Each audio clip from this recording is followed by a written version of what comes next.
Well, how's everybody doing? I hope you're great.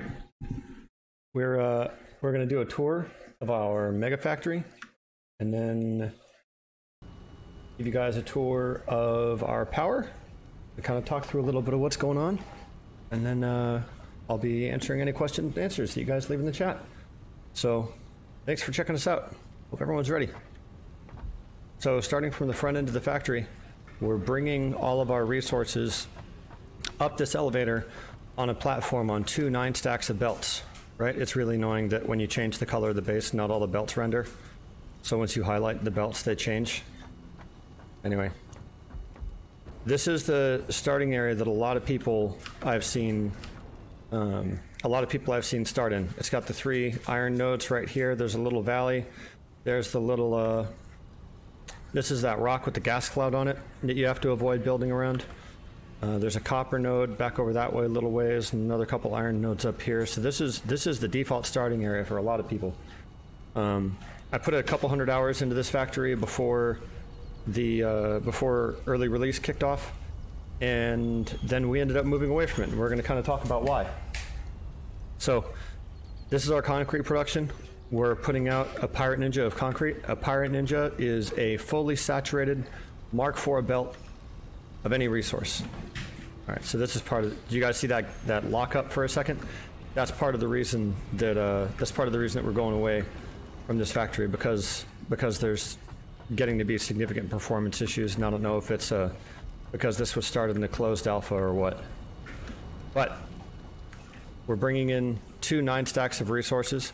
We're bringing in 7 Pirate Ninjas of oil, 1 of concrete. We're refining our concrete outside of the base instead of inside of the base because limestone condenses 3 to 1. When you refine it, oil actually condenses 3 to 2. When you refine it into rubber, I don't remember what the ratio is for plastic. The oil, the iron, and copper, we put these down before we had the alt recipes, so these are all 1 to 1, so I didn't bother refining outside. We have 3 Pirate Ninjas of iron, 2 Pirate Ninjas of copper, 1 Pirate Ninja of steel, and about 3/4 of a Pirate Ninja of Caterium. Oh no, we're actually at a full Pirate Ninja of Caterium now, since we're bringing in 3 Pirate Ninjas of Caterium ore. So, by the way, totally know that I hijacked the Pirate Ninja slang from Andy Weir's The Martian. We were talking at the end of like a 12-hour stream and trying to figure out what a good standard unit of measurement would be for standard unit of measurement would be for a fully saturated Mark IV belt of an item, so that we could stop saying fully saturated Mark IV belt of insert material here as we were doing these tours around the factory. So the breakdown of how we connect inputs and outputs to constructors, assemblers, and manufacturers is uniform everywhere. We're doing straight in, straight out, splitters down, mergers back. If you end up with more than a Pirate Ninja of any material, then you split upstream. So like screws. This one, I don't know that we actually split. That was early. That was early on in the build design. So you'll see here, God, this was so long ago. So some of this has changed, and you'll see if you jump on our Twitch channel that there's a little bit of differences here. But we bring in 1 resource spaced on the ground, and then do a 1 unit up stacking conveyor pole with at least 1 space. So the way that we're doing it now, you'll see in a separate belt tutorial that I'll be releasing soon. But suffice it to say, we've got grid standards that work uniformly throughout the factory now, so everything can be exactly aligned with everything else, and it's a big happy family. This is where our computer production starts. Going from here back, this whole block is being fed refined product and is doing 20 supercomputers a minute. Well, it's 18.7 supercomputers a minute at base clock speeds. We're running into belt ceiling limitations, and the way that this is set up now, if we wanted to overclock and increase output, we could not. The build that we're moving to on Twitch right now that we're building will be set up to do 30 supercomputers per minute distributed across the map, and then double overclock that in place without having to make any changes in the factory, and it's going to be glorious. So taking all of our lessons learned and applying them there. This is our configuration for manufacturers here for, I think this is computers. We're using the Caterium computer recipe because it's more efficient on raw oil to make them with rubber instead of plastic. To make the Caterium, we're doing Caterium alloy here, Caterium with the alt recipe into Caterium wire and feeding that directly into the front. Reason being, each one of these needs 105 per minute. We ended up needing 14, bringing in 1400 Caterium wire would have meant that we would have had, I think it was 8 or 9 vertical stacks of belts to cope with overclocking, and we didn't want to have to do that. So we calculated what the throughput would be at 100% for rubber, and then once we hit that 100% mark for rubber, we bring this in here. This belt actually stops there in the middle, and then splits off. So yeah, this is our computer manufacturing. Going on to the next, this should be our, I believe, high-speed connectors. So we have Caterium alt going into these for plastic, high-speed connectors, yep. So again, super high throughput on Caterium, moderate input on cable, lower input on plastic. We put 2 belts of cable at the head end of the factory. We should be getting a Pirate Ninja per belt. We're making that in our big red box, and I'll walk you guys through that. Next here, we take Caterium wire along with our circuit boards and make our AI limiters and feed this down. We've unplugged and replumbed a bunch of this since we've moved out of this factory. And this is making our 18 supercomputers a minute. You can see some coming down the pipe right now. And we flush this just about every time I come back in and fire this factory up. So that's it. Everything's run on a main bus, coming straight down the base. I thought this was going to be easier than what we're moving to now. Truth be told, it's simpler, but it's not as easy to manage. If I wanted to bring in additional resources that we don't have right now, bauxite, quartz, aluminum, that we don't have space on this belt for that. And I tried to leave a lot of space. This belt grid is already like 20 or 30 blocks wide to handle the bus. And still, if we wanted to add more, what we'd end up having to do is pick up the first couple machines and pick up the first couple belts and extend from our splitters. But if you want to do something like this, I had a lot of fun doing it. I recommend you try it out.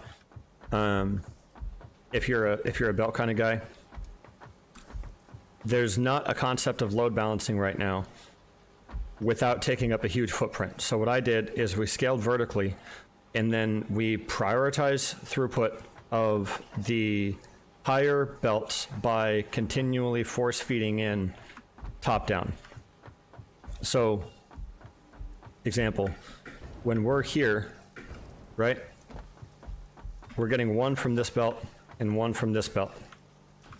When we do this next merge here, assuming this went straight, we would now have 2 coming in from the top belt because we had the one that we merged in there. So this is already alternating 1-1. And then we have 1 that we would merge in here. So then we would have 2 from the top belt for every 1 off the main belt. And that's kind of the implementation here that continues throughout the factory. We have 1, we're also making 20 motors per minute, by the way. So that's 20 supercomputers a minute, 20 motors a minute, and we have the stuff for heavy mod frames, but we unplugged that production before we moved. Right now our power is floating between 8 and 9 gigawatt. So there's a clip on my Twitch channel for how to do high density belt splitting. We figured this out after we'd already done a lot of the other work in the factory and we were getting ready to move away, so it wasn't rebuilt. Long story short, you can do, when you're here, you're only on the bottom belt resources, right? When you merge from here, you have 1 from here and 1 from here. Next merge, you get 2, and you get 2 from the higher belts and 1 from the lower belt. Next one, you get 3 from the higher belts and 1 from the lower belt, and so on. But there's not a way to enforce right now in the game to say, this belt, if there are resources coming in here, I always want you to prioritize output of what's going left. That's not a thing in the game right now. I'm hoping that there's a way that we can do that with the programmable splitters that allow you to split percentage based between belts, but right now it's not something that the game allows for. This is our cable factory. It's exactly grid aligned, perfectly symmetrical all the way up the tower. Every single block, every single power pole, every single connection is exactly identical all the way bottom to top. And we had a lot of fun building this. This was a blast. I had a really, really good time doing this with the chat when we were running this in Twitch. So I can make another highlight reel with some of the builds from that if you guys want to see it, and port it over to YouTube. Okay, well, hey, so that's a good basic tour of our supercomputer production. So let's run over to the power factory and we'll check that out. This over here, I forgot we haven't talked about oil refining. This over here is to produce the rubber and plastic that we need for just supercomputers. Also, tier 7 and 8, I was able to unlock when I was in the closed alpha. However, when I hit select milestone, this says NA. This is how progression was locked during the closed alpha. You could research it in the space elevator. However, you could not unlock it here. When you selected the milestone, you could see, that was a game save, you could see what was in each of the tiers, but you could not do anything about it. News to everyone. Complete space elevator phase 5. That should mean that we may get tiers 9 and 10. Who knows?